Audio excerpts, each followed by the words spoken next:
That was pretty impressive. These are MotoGP's nearest misses. Settle in, because this list will only get worse. Theseeeee v Marquez. Whoa! Crashes! Crashes! Oh my god! Oh no! It's Assen, 2015, the Cathedral of Speed, and a holy war is taking place on the tarmac. Rossi and Marquez, two egos and only one chicane left. Rossi still leads the way.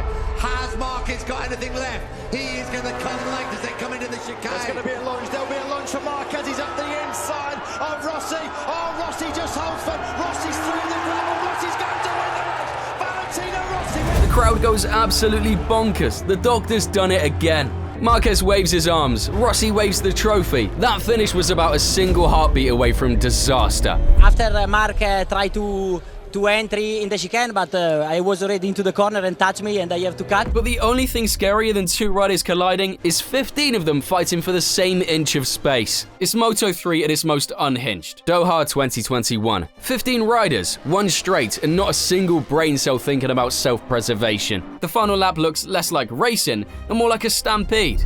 Pedro Acosta, he started from pit lane, he's about to lead the Doha Grand Prix with 1 lap to go. Astonishing here in the Middle East, he does lead. Racing at its absolute finest. 15 riders playing chicken with physics. It's a miracle no one crashed. But when nature joins the race, the track itself starts fighting back. Because rain in Indonesia doesn't casually start dropping, it hits you like a ton of bricks. The 2022 Mandalika GP turned into a swimming lesson nobody signed up for. Riders carving through rivers, rooster tails taller than the bikes themselves. Visibility somewhere between 0 and Stevie Wonder. He's touched the white line and he's gone way off track. And is he on the curbs as well? Oh! On the white line. These fellas redefined the meaning of aquaplaning, and yet somehow they kept it upright. The whole race looks like chaos held together by bravery and blind faith. Everyone managed to stay afloat, but what happens when it's not the heavens you're fighting? Because back in 2012 with the Portuguese GP, Ivan Silva looked like he was fighting a bull.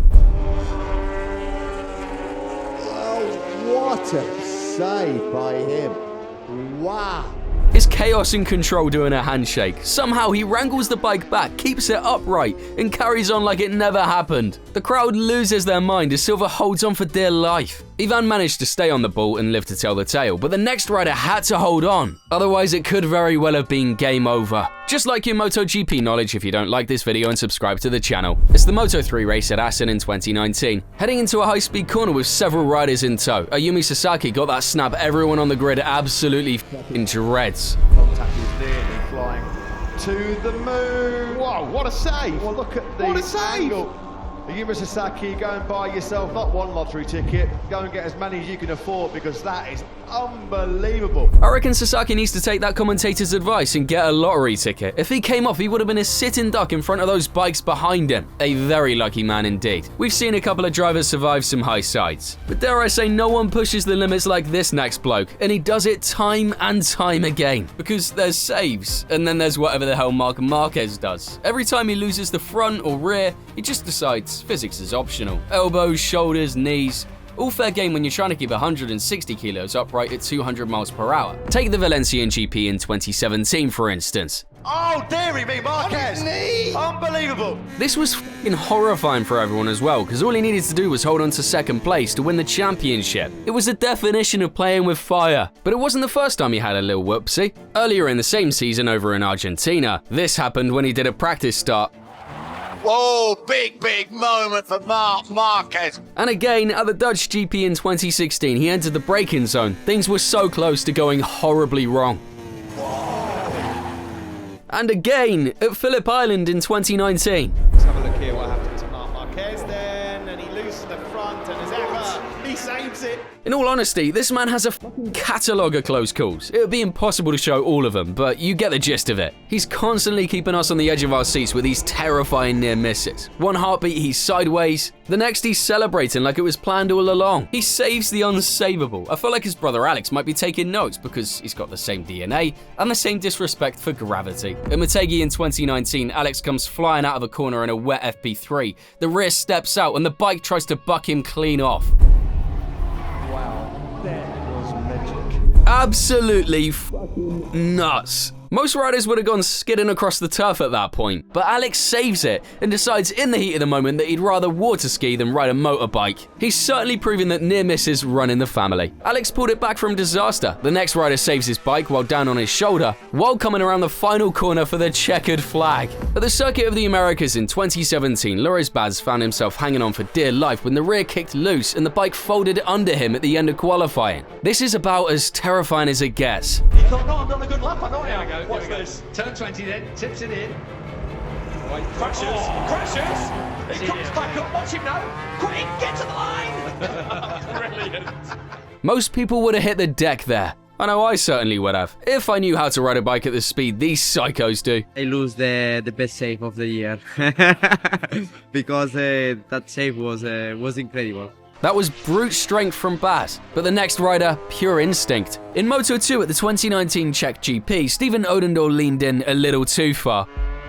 Oh no! Oh my goodness! Oh wow! I would be absolutely myself if I was in his shoes. Life flashing in front of your eyes kind of moment right there. While Odendaal had a miracle moment of control, I think you'll agree with me when I say that the next moment of madness was even better. At Assen in 2015, Nicolas Ayo led the pack on the final lap of the Moto3 race. It should have been smooth sailing, but his bike had other plans. Oh, that's Nicolas Ayo out of the seat. How is Nicolas Ayo? He's surfing on that. Oh, that is unbelievable. To miss the wall by centimeters and still manage to get across the finish line while on your knees is completely cooked. Unbelievable. On one hand, he'd be gutted that he didn't win the race. On the other, I bet he's thankful that the wall stayed at arm's reach. It would have been absolutely terrifying. Nicholas flew to the flag like a champ. The next guy flew straight into a seagull? And of course, I'm talking about Andrea Iannone back in 2015. I swear that shit only happens in Australia. Oh, Iannone has ran straight into a seagull. Now that's what I call a bird's eye view. Man, I feel for the bird, but you ain't ever gonna win a battle with a rocket on two wheels. Alright, we've had some saves that could have been worse, a bit of wildlife thrown into the mix. Now it's time to start looking at some proper tangles where everyone miraculously walked away in one piece. With a fairly tight pack and the wind howling at the 2024 Phillip Island sprint race, it didn't surprise anyone that some chaos was on the menu. Coming into turn 1 with only 2 laps to go, Viñales goes past Bezzecchi, for only the latter to get caught in the slipstream. What unfolded next was genuine heart-in-mouth stuff. Phillip Island with a bit of slipstream. Oh, it's huge! That is a massive crash. That is a huge incident involving Maverick Viñales and Marco Bezzecchi. One bounced straight up, the other a bit slow and a bit ginger. Miraculously, thankfully, both drivers walked away unharmed after the horror 150-mile-per-hour crash. I'd be counting my lucky stars, that's for sure. The thing is though, it wasn't the first time Viñales had a dance with destiny. In 2020 at the Styrian GP, Maverick was flying towards turn 1 at over 130 miles per hour. The terrifying thing is, he had no brakes. What's happened? Oh my goodness, he's fallen. What has happened there, Simon? You need to be looking at this. Well, has he got no brakes? Here's what he had to say after tempting fate. I lose completely the brake. At the end was no brakes at all, so I jumped from the bike. I didn't have any chance to stop the bike. I don't know about you, but I'd be retiring that bike. There's not a shot in hell that I'd be staying out there knowing that my brakes are playing up. It's a dangerous enough sport as it is. From one brake-related incident to another, let me take you back to Misano 2018, where one driver pulled arguably the most dangerous stunt in MotoGP history. 2 bikes are side by side on the straight in the Moto2 race, traveling along at over 140 miles per hour. And then Romano Fenati reaches across and does the unthinkable. Oh, this will be why. Let's have a look. Oh, he didn't ram him, did he? Fenati, yes he did. Oh, front brake. Front Oh, brake. no, No, that's ridiculous. Seeing this for the first time, I remember being totally and utterly speechless. I could not believe what I'd just seen. In a sport like this, someone's got the nerve to try something like that. Thankfully, with pure reflexes and a lot of luck, Mansi is able to save himself from what would have been an absolutely terrifying crash. The most terrifying aspect of this though, and the thing I literally just can't get my head around, is that it was a choice. It was a rider blatantly putting the life of another colleague in danger, and it most definitely crossed the line. Moving on from deliberate danger to a freak, near-fatal accident where bikes quite literally turned into missiles. Heading up the straight in Austria towards turn 2 on lap 9, Johan Zarco and Franco Morbidelli touch on the fastest part of the track. Top of the screen, top of the screen. They've made contact. Zarco comes around and he's going to try and take a defensive line. Oh, Rossi! Deary me. Rossi's dodged. I cannot believe it. Both riders hit the deck while their bikes do not. The two 300-pound missiles continue flying straight across the racing line of the corner ahead, right between Rossi and Viñales. Absolute chills. Literally, watch how close both of those bikes came to hitting Rossi when you slow things down. Jesus, it doesn't get much closer than that. Watching his onboard of the incident makes my blood run cold. Sheesh. No thanks, that's a pass from me. Get me in an F1 car with a halo any day over that. Terrifying. If either bike had been a few inches to either side, we might very well have lost our beloved doctor or the exceptionally talented Maverick Viñales. Rossi later called it one of the scariest moments of his entire career. How was that scary moment for you? Yes, it was very, very scary. And you can see why. And something else to consider too, what a day it was for Viñales. The man saw his life flash in front of his eyes twice in one afternoon. First that, then the no-brakes heartstopper we saw a moment ago. Austria really was doing its best to play God in that fateful afternoon. And while it's one thing to have a bike hurling towards you at speeds like that, it's another thing entirely to have no time to react when someone goes down centimeters in front of you.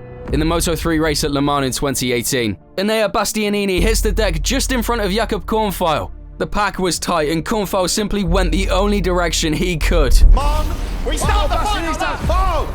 Oh my goodness me, what have we just seen there? How has Jakob Kornfeil stayed on? It was a motocross jump from him. He lands it. He actually lands it. Back wheel slams down, dust flies everywhere. He somehow stays upright, rides through the gravel and rejoins the track. Not sure if it's MotoGP or Nitro Circus, to be honest. Like, if that wasn't caught in 4K, I don't think anyone would have believed him. From Marquez rewriting physics, to Rossi cheating fate, to Kornfeil literally taking flight. Every single one of these moments was a coin toss with disaster. And somehow, every coin landed the right way up. I appreciate you being here, and as always, thank you for watching.